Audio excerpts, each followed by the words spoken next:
प्रधानमंत्री जी स्टेटमेंट के बाद कोई सवाल नहीं होता है। मैं प्रयागराज में हुए महाकुंभ पर वक्तव्य देने के लिए उपस्थित हुआ हूं। 200 वंदे भारत। आप जाइए, अपनी अपनी सीट पे बैठिए। नहीं सदन की कार्रवाई 1 बजे तक के लिए स्थगित की जाती है। उठाने की अनुमति प्रदान की गई है। वे अपना मामलों के अनुपदित पाठ की बैठ जाए, अपनी सीट पे बैठ जाए। अनुपद पाठ की तुरंत व्यक्तिगत रूप से सदन के पटल पर रख सकते हैं 15 मिनट में। और माननीय सदस्य प्रयास ये करें कि माननीय सदस्य प्लीज मैं माननीय प्रधानमंत्री जी से आग्रह करूंगा कि वह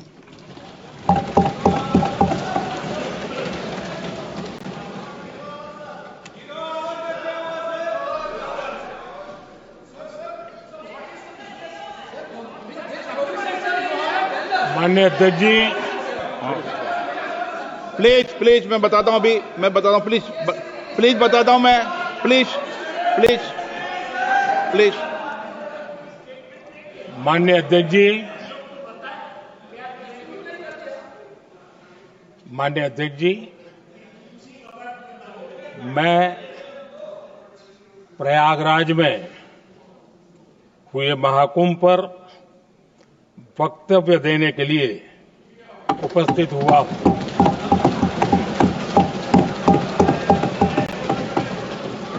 आज मैं इस सदन के माध्यम से कोटि कोटि देशवासियों को नमन करता हूं, जिनकी वजह से महाकुंभ का सफल आयोजन हुआ।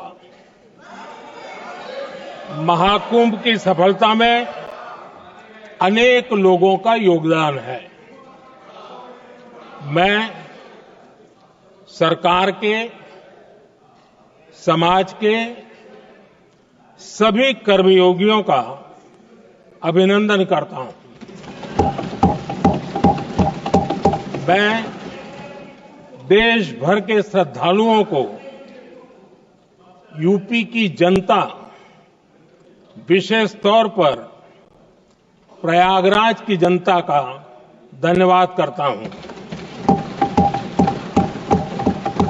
अध्यक्ष जी, हम सब जानते हैं गंगा जी को धरती पर लाने के लिए एक भगीरथ प्रयास लगा था। वैसा ही महाप्रयास इस महाकुंभ के भव्य आयोजन में भी हमने देखा है। मैंने लाल किले से सबका प्रयास के महत्व पर जोर दिया था। पूरे विश्व ने महाकुंभ के रूप में भारत के विराट स्वरूप के दर्शन किए।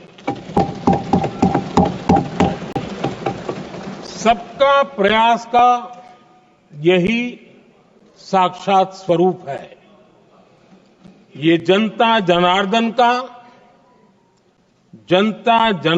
के संकल्पों के लिए, जनता जनार्दन की श्रद्धा से प्रेरित महाकुंभ था।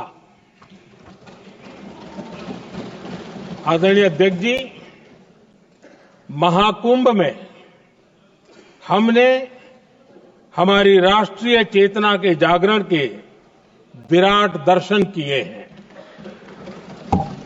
ये जो राष्ट्रीय चेतना है, ये जो राष्ट्र को नए संकल्पों की तरफ ले जाती है, ये नए संकल्पों की सिद्धि के लिए प्रेरित करती है। महाकुंभ ने उन शंकाओं आशंकाओं को भी उचित जवाब दिया है जो हमारे सामर्थ्य को लेकर कुछ लोगों के मन में रहती है। अध्यक्ष जी, पिछले वर्ष अयोध्या के राम मंदिर प्राण प्रतिष्ठा समारोह में हम सभी ने ये महसूस किया था कि कैसे देश अगले 1000 वर्षों के लिए तैयार हो रहा है। इसके ठीक 1 साल बाद महाकुंभ के इस आयोजन ने हम सभी के इस विचार को और दृढ़ किया है। देश की ये सामूहिक चेतना देश का सामर्थ्य बताती है। किसी भी राष्ट्र के जीवन में, मानव जीवन के इतिहास में भी अनेक ऐसे मोड़ आते हैं जो सदियों के लिए, आने वाली पीढ़ियों के लिए उदाहरण बन जाते हैं। हमारे देश के इतिहास में भी ऐसे पल आए हैं जिन्होंने देश को नई दिशा दी, देश को झकझोर कर जागृत कर दिया। जैसे भक्ति आंदोलन के कालखंड में हमने देखा कैसे देश के कोने कोने में आध्यात्मिक चेतना उभरी। स्वामी विवेकानंद जी ने शिकागो में 1 सदी पहले जो भाषण दिया, वो भारत की आध्यात्मिक चेतना का जयघोष था। उसने भारतीयों के आत्मसम्मान को जगा दिया था। हमारी आजादी के आंदोलन में भी अनेक ऐसे पड़ाव आए हैं। 1857 का स्वातंत्र संग्राम हो, वीर भगत सिंह की शहादत का समय हो, नेताजी सुभाष बाबू का दिल्ली चलो का जयघोष हो, गांधी जी का दांडी मार्च हो, ऐसे ही पड़ावों से प्रेरणा पाकर भारत ने आजादी हासिल की। मैं प्रयागराज महाकुंभ को भी ऐसे ही एक अहम पड़ाव के रूप में देखता हूं, जिसमें जागरूक होते हुए देश का प्रतिबिंब नजर आता है। अध्यक्ष जी, हमने करीब 1.5 महीने तक भारत में महाकुंभ का उत्साह देखा, उमंग को अनुभव किया। कैसे सुविधा असुविधा की चिंता से ऊपर उठते हुए कोटि कोटि श्रद्धालु श्रद्धा भाव से जुटे, ये हमारी बहुत बड़ी ताकत है। लेकिन ये उमंग, ये उत्साह सिर्फ यहीं तक सीमित नहीं था। बीते हफ्ते मैं मॉरिशस में था। मैं त्रिवेणी से, प्रयागराज से महाकुंभ के समय का पावन जल लेकर गया था। जब उस पवित्र जल को मॉरिशस के गंगा तालाब में अर्पित किया गया, तो वहां जो श्रद्धा का, आस्था का, उत्सव का माहौल था, वो देखते ही बनता था। ये दिखाता है कि आज हमारी परंपरा, हमारी संस्कृति, हमारे संस्कारों को आत्मसात करने की, उन्हें सेलिब्रेट करने की भावना कितनी प्रबल हो रही है।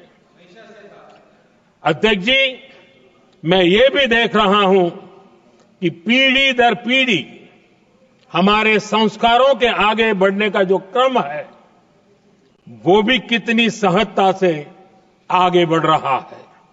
आप देखिए, जो हमारी मॉडर्न युवा पीढ़ी है, ये कितने श्रद्धा भाव से महाकुंभ से जुड़े रहे, दूसरे उत्सवों से जुड़े रहे हैं। आज भारत का युवा अपनी परंपरा, अपनी आस्था, अपनी श्रद्धा को गर्व के साथ अपना रहा है। अध्यक्ष जी, जब एक समाज की भावनाओं में अपनी विरासत पर गर्व का भाव बढ़ता है तो हम ऐसी ही भव्य प्रेरक तस्वीरें देखते हैं जो हमने महाकुंभ के दौरान देखी। इससे आपसी भाईचारा बढ़ता है और ये आत्मविश्वास बढ़ता है कि एक देश के रूप में हम बड़े लक्ष्यों को प्राप्त कर सकते हैं। अपनी परंपराओं से, अपनी आस्था से, अपनी विरासत से जुड़ने की ये भावना आज के भारत की बहुत बड़ी पूंजी है। अध्यक्ष जी, महाकुंभ से अनेक अमृत निकले हैं। एकता का अमृत इसका बहुत पवित्र प्रसाद है। महाकुंभ ऐसा आयोजन रहा जिसमें देश के हर क्षेत्र से, हर एक कोने से आए लोग एक हो गए। लोग अहम त्याग कर वयम के भाव से, मैं नहीं हम की भावना से प्रयागराज में जुटे। अलग अलग राज्यों से लोग आकर पवित्र त्रिवेणी का हिस्सा बने। जब अलग अलग क्षेत्रों से आए करोड़ों करोड़ों लोग राष्ट्रीयता के भाव को मजबूती देते हैं तो देश की एकता बढ़ती है। जब अलग अलग भाषा बोलियां बोलने वाले लोग संगम तट पर हर हर गंगे का उद्घोष करते हैं तो एक भारत श्रेष्ठ भारत की झलक दिखती है। एकता की भावना बढ़ती है। महाकुंभ में हमने देखा है कि वहां छोटे बड़े का कोई भेद नहीं था। ये भारत का बहुत बड़ा सामर्थ्य है। ये दिखाता है कि एकता का अद्भुत तत्व हमारे भीतर रचा बसा हुआ है। हमारी एकता का सामर्थ्य इतना है कि वो भेदने के सारे प्रयासों को भी भेद देता है। एकता की यही भावना भारतीयों का बहुत बड़ा सौभाग्य है। आज पूरे विश्व में जो बिखराव की स्थितियां हैं, उस दौर में एकजुटता का ये विराट प्रदर्शन हमारी बहुत बड़ी ताकत है। अनेकता में एकता भारत की विशेषता है। ये हम हमेशा कहते आए हैं, ये हमने हमेशा महसूस किया है और इसी के विराट रूप का अनुभव हमने प्रयागराज महाकुंभ में किया है। हमारा दायित्व है कि अनेकता में एकता की इसी विशेषता को हम निरंतर समृद्ध करते रहें। अध्यक्ष जी, महाकुंभ से हमें अनेक प्रेरणाएं भी मिली हैं। हमारे देश में इतनी सारी छोटी बड़ी नदियां हैं। कई नदियां ऐसी हैं जिन पर संकट भी आ रहा है। कुंभ से प्रेरणा लेते हुए हमें नदी उत्सव की परंपरा को नया विस्तार देना होगा। इस बारे में हमें जरूर सोचना चाहिए। इससे वर्तमान पीढ़ी को पानी का महत्व समझ आएगा, नदियों की साफ सफाई को बल मिलेगा, नदियों की रक्षा होगी। अध्यक्ष जी, मुझे विश्वास है कि महाकुंभ से निकला अमृत हमारे संकल्पों की सिद्धि का बहुत ही मजबूत माध्यम बनेगा। मैं एक बार फिर महाकुंभ के आयोजन से जुड़े प्रत्येक व्यक्ति की सराहना करता हूं। देश के सभी श्रद्धालुओं को नमन करता हूं। सदन की तरफ से अपनी शुभकामनाएं देता हूं।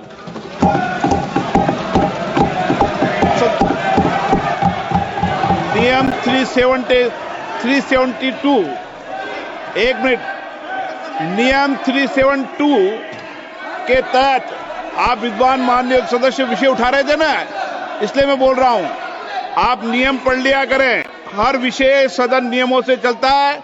372 के अंदर ये नियम है कि माननीय मंत्री जी या प्रधानमंत्री स्वेच्छा से स्टेटमेंट देते हैं, और उसमें यह भी नियम है कि माननीय मंत्री जी और प्रधानमंत्री जी स्टेटमेंट के बाद कोई सवाल नहीं होता है। Shri Pratap Sarangi,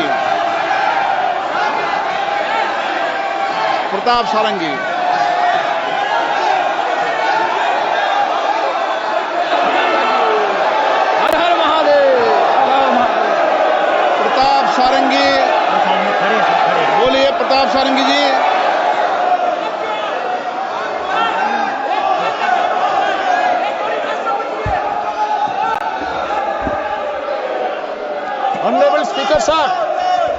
Honorable Speaker sir, I am specially thankful to you for having allowed me to participate in this discussion on demand for grants relating to Railway Department, Railway Ministry. Indian Rail is the glorious symbol of our national pride and unity. It's a symbol of our national integration. It connects the nation from east to west and north to south. This is the cheapest and most comfortable mode of travel and transport. Under the सदन नियमों से चलता है। Prime Minister, जब नियमों में परिवर्तन करना है तो and प्रश्नकाल leadership मौका of our Rail दूंगा। Minister Shri Ashwini Vaishnav ji, it is marching ahead with great speed from different angles. This is a revolutionary budget. This is a budget with a great vision and result to transform the entire railway system. Development of Railway Ministry over the next 4-5 years shall be to the tune of 4.6 trillion rupees. A very bold and ambitious development program. Expansion of the infrastructure is very strong. This budget is an inspiring document which promotes confidence and commitment, hope and aspiration, dream and potentiality. I have to thank three persons. First, our Honorable Visionary Prime Minister, under whose able guidance and leadership, our nation in general and Indian values in particular has reached such heights of development which any nation can be proud of. Second, our Finance Minister, whose prudence is preparing this budget, deserves special praise. Third, our Honorable Rail Minister Shri Vaishnav ji, who has worked tirelessly and put his life and soul for the transformation of our railway mechanism and translate the vision of our Honorable Prime Minister into action in greater public interest. Sir, the vision is quite clear. 50 Namo Bharat trains, 100 Amrit Bharat trains, 200 Vande Bharat trains, 7.45 billion passengers and special train services. Installation of Kavach on 10,000 locomotives and 15,000 kilometers on the railway now is going on. Around 17,500 general coaches will be added to the railway inventory going forward. Sir, Bharat Gaurav tourist trains are our pride. Now 1,400 general coaches, new coaches will be built, have been completed, which will address the problems of general class passengers. 100% electrification by the end of this financial year is a great pride for us. Sir, these new trains and modern coaches will go a long way in serving the low and middle class people. This year's budget proposes infrastructure development projects of railways to the order of 4,60,000 crore rupees. Sir, 1,16,000 crore rupees for the ensuring the safety of Indian railways through various projects. High-speed trains with 250 kilometers by 2047 will be a reality. Sir, decentralization of power, master policy for robust dispute redressal and grievance redressal mechanism has been introduced. Construction of ROBs and RUBs during 24 was encouraging. Elimination of 718 manned LCs and construction of ROBs and RUBs up to 1024 this year is a inspiring factor. Gati Shakti multimodal cargo terminals are being developed to attach investment for industries. 50 so far 354 locations have been identified till 31st 10/24. 91 have been commissioned. The Union government's budget for the year 2025 and 26 was allocated rupees 2.65 lakh crore. This included 2.52 lakh crore from general revenue, rupees 500 crore from the Nirbhaya Fund, rupees 3,000 crore from internal sources, and rupees 10,000 crore from extra budgetary resources. One honorable MP praised Lalu Yadav's achievement. I am astonished. He has probably forgotten the land for jobs scam through which many incompetent persons have been recruited through unethical and illegal methods, which probably paved the way for poor management, including accidents. I propose for the extension of Jaleshwar, Chandaneshwar, Digha rail line at the earliest. What is the present status of the project? I would request the minister to state extension of rail line and services from Nilgiri to Keonjhar via Mayurbhanj, extension of railway line to Jajpur, Biraja Kshetra, which is a sacred state place of pilgrimage, new train services from Baleshwar to Mumbai and Surat, new train services to Mathura and Ahmedabad from Baleshwar, extension of train services from Nilgiri to Puri and Calcutta, stoppage of trains in various stations in Baleshwar, as was pre-COVID, is quite essential in greater public interest. Opening of, sir, this digitization has made revolutionary transformation in railway. Longest tunnels, highest bridges, and world-class stations have glorified Indian railways, which the Congress government could not think of. I would appeal to the Honorable Minister for the introduction of heritage trains throughout the country. I am thankful especially to the Honorable Minister for running a passenger train to my village Nilgiri. I urge upon the Minister to please expedite the development work of Baleshwar. Sir, subsidies have been given to every passenger at 46% for every decade. Besides that, for old senior citizens and Divyanga people, higher subsidies are also given. Sir, this is a revolutionary budget, and this budget has a vision to bring our country to as an advanced country, as a Viksit Bharat in 2047. With this great vision, this budget is being introduced in our parliament. I support this budget, and I urge upon all the members to support this budget. With this I conclude. Namaskar.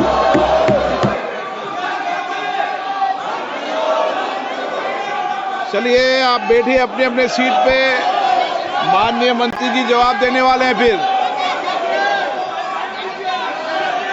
बैठिए अपनी अपनी seat पर, किसी को मौका नहीं मिलेगा। अगर बैठेंगे तो सीट पे मौका मिलेगा। आप जाइए अपनी अपनी सीट पे बैठिए। अगर आप नहीं बोलना चाहेंगे तो 1 बजे माननीय मंत्री जी भी जवाब देंगे। आपको फिर मैं आग्रह कर रहा हूं, जाइए अपनी अपनी सीट पे बैठिए।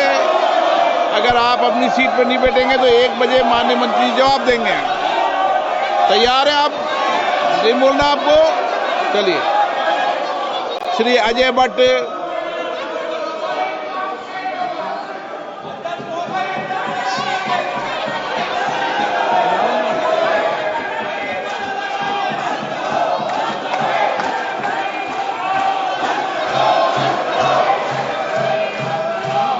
माननीय अध्यक्ष जी, मैं बहुत आभारी हूं कि मुझे आपने बहुत ही महत्वपूर्ण रेलवे बजट पर बोलने का मौका दिया है।